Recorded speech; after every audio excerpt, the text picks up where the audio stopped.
coming back at you like I never left.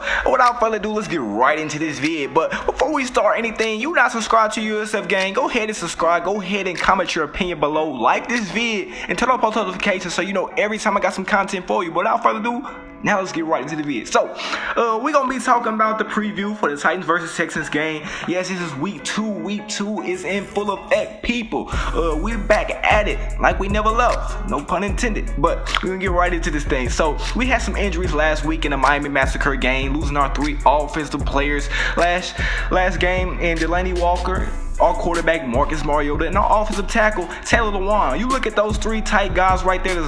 Those are the main pieces of our offense, and we lost them in one game. So we really lost 2 of them. Marcus is questionable for this game. Hopefully he does good. He didn't have a particularly well game last game, but I expect him to bounce back. Looking at his performance, I can tell that he's ready to go. But when I'm looking at it like this. I saw the Texans performance last game, and they didn't play too well. Against the Patriots. And one thing I want to acknowledge real quick. Let me acknowledge this real quick.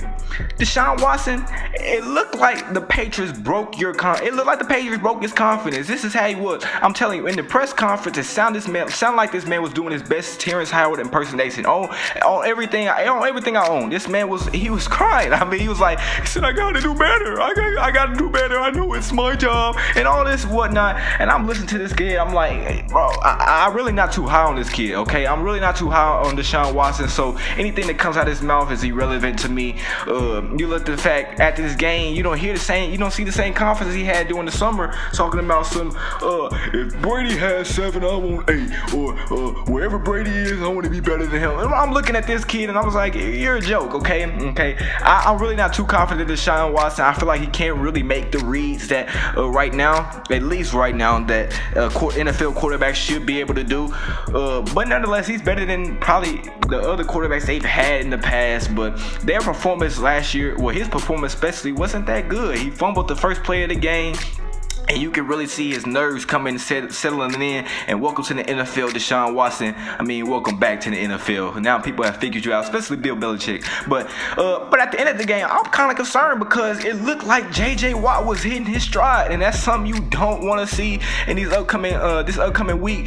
J.J. Watt hitting his stride, man. I'm like, J.J., you gonna have to chill this week. You gonna have to chill because you look at the fact that we don't have no offensive line help. Our right tackle is out, our left tackle is out, and you got Clowney, Watt, Merciless up top. So I'm saying we gonna have to be on our P's and Q's this week because JJ looked like he was at 100% JJ, and that's something you don't want to see right now, especially if you're a Titans fan with the offensive line being injured. So that's something I'll look at. But the Texans performance overall, the defense looked like it was trying to hit his stride. You saw Matt, what's his name, Honey Badger come in. He had 2 interceptions, I think, that game. So he's fitting in quite perfectly with that defense. That's the only thing I'm really concerned about. Last year would be the offense. This year, I'm really concerned about the defense being back healthy. So we're going to have to be on our P's and Q's on the offense.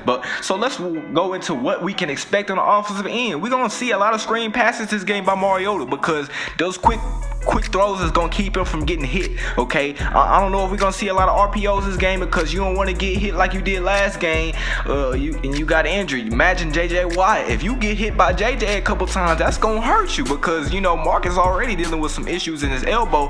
Them RPOs ain't going to help none. So I'm looking at that and I'm saying we're not going to see a lot of those, but I feel like we're going to see a lot of screen plays. We're going to see a lot of short to immediate throws to Deion Lewis, a lot of pounding the rock with Derrick Henry. So it's going to be a grinded out tight game and let our defense kind of take over while Marcus Mariota can heal up this game. Just a lot of quick throws and quick reaction throws, and I feel like it will get this done because the run game seemed to be our staple last game with Derrick Henry's being called back, the 62-yard run, and Deion Lewis having him a game. So I feel like that's going to be a staple for this year, and I feel like we can lean on that with Marcus Mariota not being at his peak yet, but once he does hit his groove, it's going to be a lot fun to watch. And when I'm looking at the offense, I'm seeing people complain because Delaney Walker is going to be out. I mean, Delaney is a big piece nonetheless, but this is not, let's be real, this is not Mike Mularkey's type offense no more. Our star wide receiver is no longer no tight end, okay? Even though Delaney, he's good nonetheless, I'm saying, but our offense shouldn't revolve around one tight end, okay, we have wide receivers to do that. Corey Davis needs to step up this week. Taywan Taylor, Rashard Matthews, where you at? You gonna have to step up this week.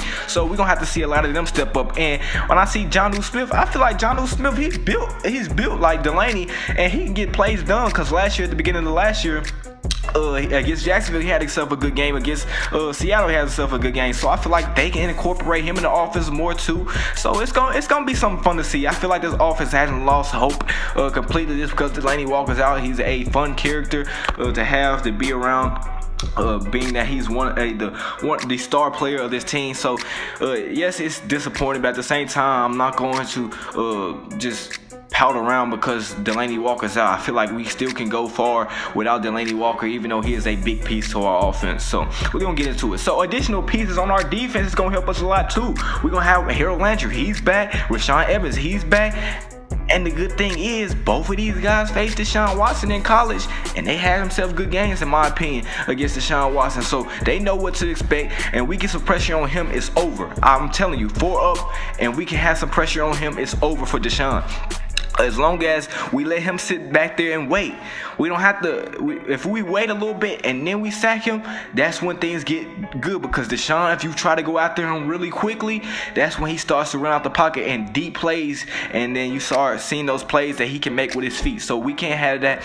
But at the same time, I feel like we can get it done on defense. Because our secondary is not going to be as bad as it was last game. I feel like they will bounce back. They're way too good to have another bad game like that. Malcolm Butler, that's the only concern I have with Nuke being back there, Will Fuller, the deep ball, because he can't really guard it right now, but hopefully over the course of the season he can, and hopefully he can do it this game. But I'm looking at it like he can't really guard it right now, but he is nonetheless very physical, and you don't see Nuke very much going down the field like that. DeAndre Hopkins is not doing that. He's more of a short intermediate type player, and you have a physical cornerback and Malcolm Butler on him. It's gonna be a game to see. So I look at that, and then you have Adoree Jackson, who's very speedy, who can guard Will Fuller, a very speed wide receiver down the field. So I look at that and I say I'm comfortable in this secondary being able to guard these wide receiving corps on their side. So it's gonna be a tight game nonetheless. But overall, I have the Titans winning in a close one. I feel like the defense for the Houston Texans is gonna start hitting its stride this game, so it's gonna be tougher than people think.